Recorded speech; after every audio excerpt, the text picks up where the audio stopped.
And hello dear friends, welcome back once again to our channel Vagay Academy of Mathematics, and this playlist is where you can find video lessons for CAT, MAT and other management exams.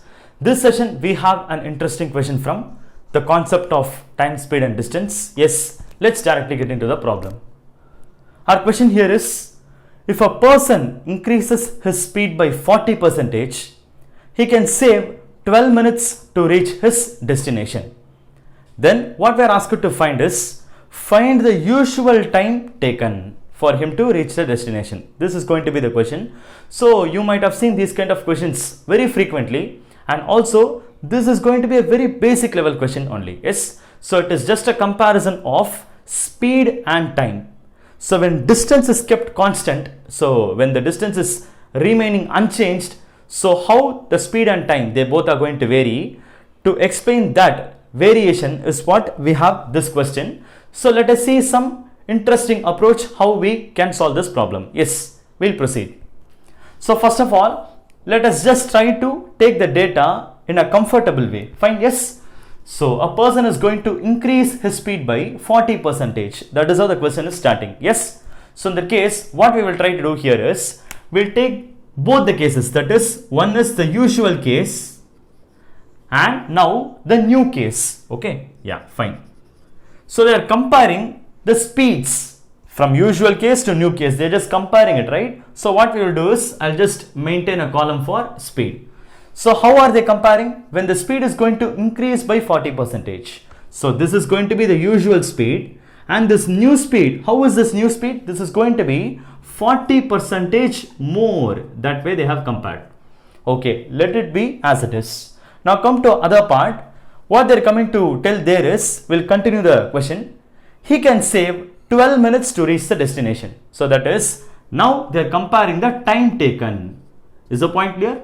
So how are they comparing the time? Time they're comparing it like, he'll be able to save, the person will be able to save 12 minutes. So that means, if the person is going to take some X minutes here, so that means here, once the speed is increased, what happens is, the person will be now able to travel the same distance in 12 minutes lesser time. That's the thing they are coming to say here. Okay, so that means here we can take the time to be x minus 12 minutes. Okay, and provided both these things are in units of minutes only, that we should be careful. Is the point clear? So that is, this usual time is x minutes, and the new time what it is given is, that is x minus 12 minutes. That is how the question's condition is framed. Okay, and now finally we are asked to find the usual time taken. That is, according to our notation, we have to find the value of that x only, because x only we have taken as the usual time. That x value is what? That is going to be our question. So let me note it here. X is equal to what? That's all. Fine. Now whenever we just come across these kind of questions, we'll immediately try to frame some equation. Then we solve the equation and then get the answer. I will not say that that approach is wrong. It is perfectly correct only, but at the same time, it is going to be a much conventional way. Usually, that is the way most of us will approach to solve the problem. But instead of going by that method, we'll try to take another interesting approach. We'll try to solve the same question using the concept of ratios. We'll try to do that, and let's see how easy it is going to be. Yes? Yeah, come on. First, we'll come to this speeds comparison. Speed, how they have compared it?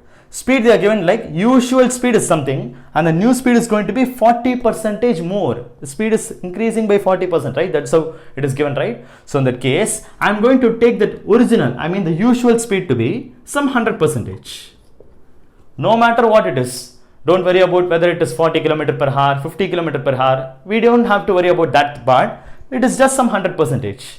Now what happens to the increased speed? So if this is 100%, this is 40% more, right? So that means this will become 140%. I hope it is clear to you, because 40% more than 100 will be 140 only, correct? So this is 140%.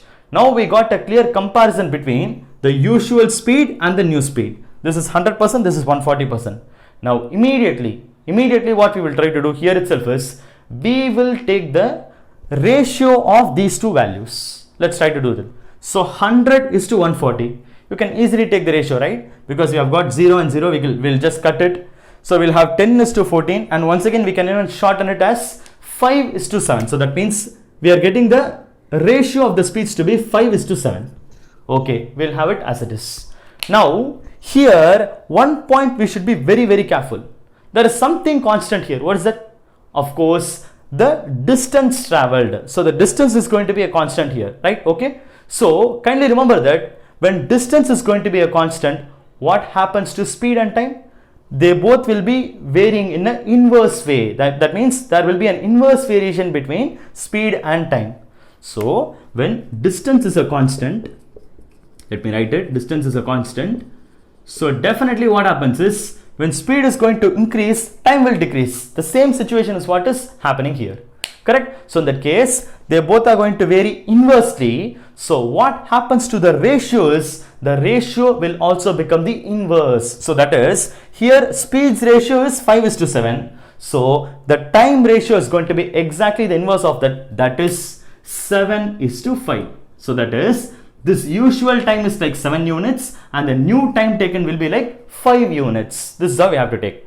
Fine, okay. So let me just summarize. We have taken the percentages value, right? Okay. So I've just compared in terms of percentage. I'm taking 100%, 140%, and you will have the ratio to be 5 is to 7 here for the speeds. And since distance is a constant, exactly the what ratio we got for speeds, the exact inverse ratio would come there for time taken. So that means time ratio will be 7 is to 5.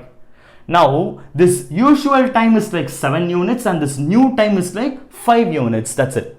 Now how we can compare? It is now going to be very easy. Now also we'll just try to do a mind calculation. Okay, so we'll just try to reduce the paperwork. All the things you are going to do in mind itself. That's the objective. Okay, that's the reason I'm just giving you many of words so that it will be loaded in your mind. Okay, yeah, coming back, 7 units is x and 5 units is x minus 12. So now one thing we have to note it. This 7 units and this 5 units. This 5 is how much less than 7? It is going to be like 2 units, is it or not? So let me write it as units itself. So this is like 7 units, this is like 5 units. So the difference is going to be 2 units. So unit wise, if you compare, this is going to be 2 units difference. Now time wise, in terms of minutes, if you compare, this is going to be how much lesser? I mean, this value is how much less than this? It's obvious, right? It is clearly given in the question itself. We have also noted it. It is going to be 12 minutes lesser. So time wise, it's going to be 12 minutes. So you can very well equate this 2 units is equal to 12 minutes. So that means you will get 2 units is equal to 12 minutes. I'll just write it here. We have got more space. 2 units is equal to 12 minutes. So that means what will be 1 units? 1 unit of time will be equal to how many minutes? It's going to be easy, right? Just half of it. So it will be 6 minutes. So we'll note down that also. 1 unit is 6 minutes. So that means we want to find the value of x only, because that's the usual time. X stands for how many units? 7 units. So x is equal to 7 units. So you can very well find what is 7 units. 1 unit is 6 minutes. So 7 units will be 7 6 are. So 7 into 6, it will be 42 minutes is going to be the answer. So that means the value of x is going to be 42. Let me write it inside. So 42. So that means usual time taken to travel the distance is going to be 42 minutes is going to be the answer, and that is ready available at option D. So option D, 42 minutes is going to be the answer for this question. And one more thing is, here for this question, we will not be able to find out the original speeds or the new speed or the distance, whatever, because based on what information it is given in the question, we will be able to find only the time taken, and it is not sufficient. And the data which is given in the question, it is not sufficient for us to find the usual speed or distance or whatever.